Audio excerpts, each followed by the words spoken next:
guys, welcome back to my channel. My name is Gloria. Thank you so much for clicking on today's video. Today I wanted to go through all of the jewel orchids that are in my collection. I don't have a whole lot, I have 4, but I kind of wanted to just do like a little side-by-side so you guys can kind of see the difference between them because a lot of them are really similar in my opinion. And yeah, this way you'll know if it's something that you want to purchase for your own collection. So yeah, before we get started, make sure you subscribe to my channel so you don't miss out on any of my new videos. And yeah, let's go ahead and get started. So first off, we'll go with the very beginner-friendly jewel orchid, which is the Ludwigia discolor. And this one I actually got from 2 friends. So one friend gave me a lot of cuttings and another friend just gave me like a full plant. So I've combined them all and it looks massive now. It's wonderful. And they're just rooting away in soil. So this is my Ludwigia discolor.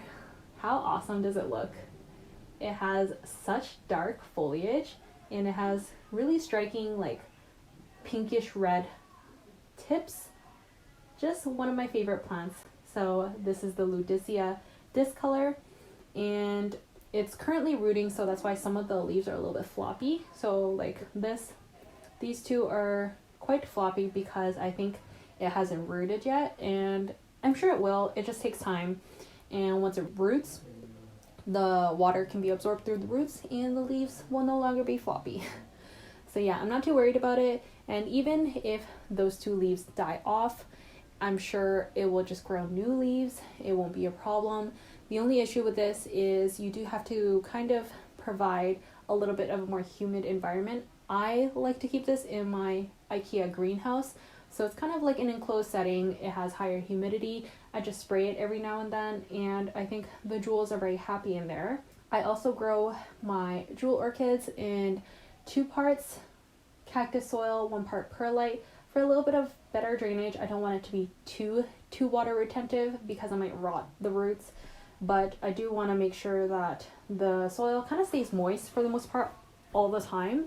I don't really think it likes to dry out too much, but do be careful because I don't want you to rot your jewel orchids. So it's currently just in a little nursery pot that I have inside a cover pot, and then it goes straight into my little IKEA greenhouse.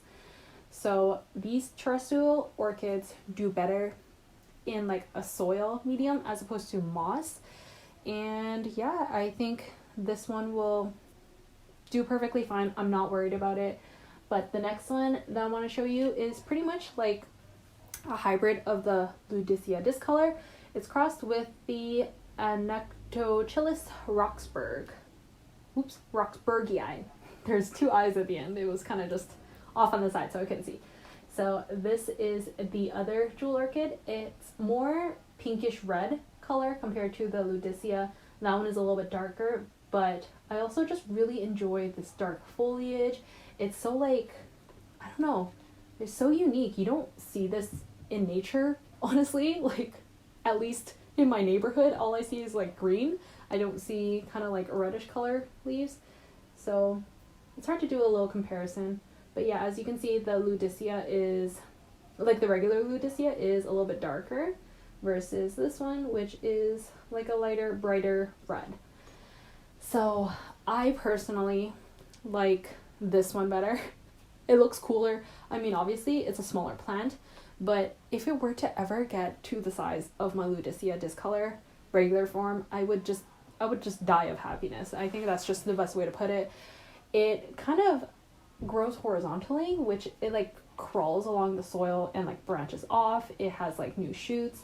It's super cool. So you don't need a super tall pot. You need more of like a shallow, wider pot. So this one's currently only in a 2.5 inch pot, but my Ludwigia discolor is in a little 4-inch pot.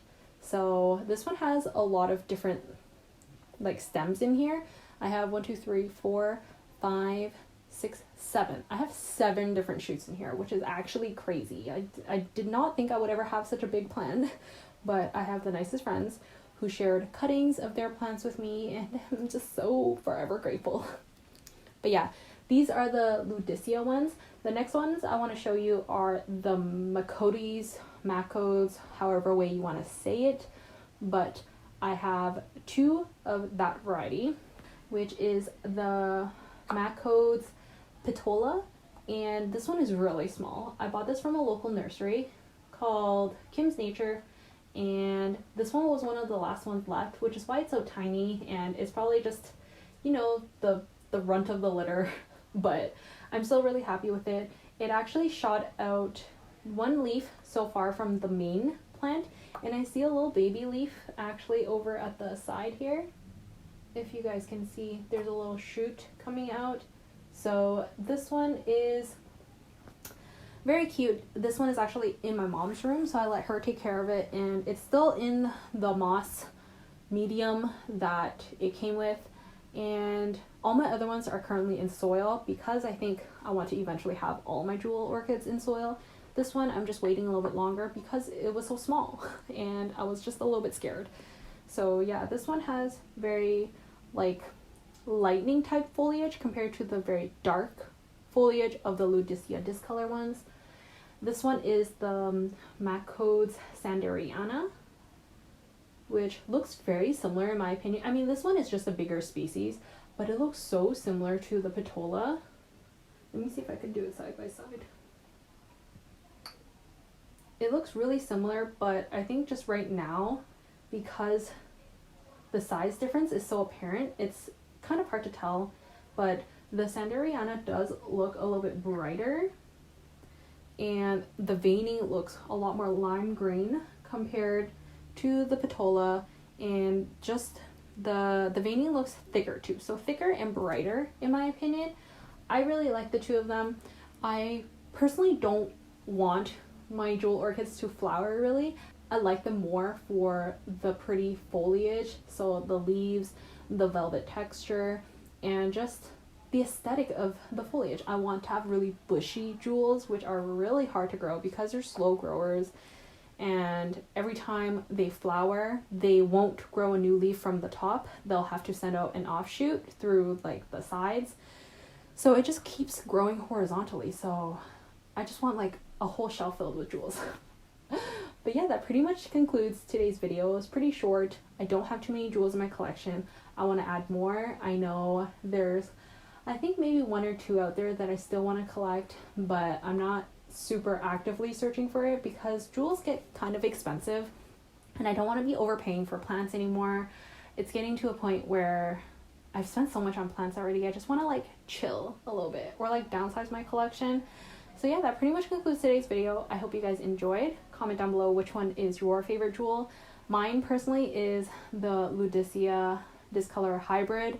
That one's actually called the Spiderman, and that one's my absolute favorite right now. And then my other Ludwigia comes as second. So I'm definitely more for the darker reddish foliage compared to the bright lime green type foliage.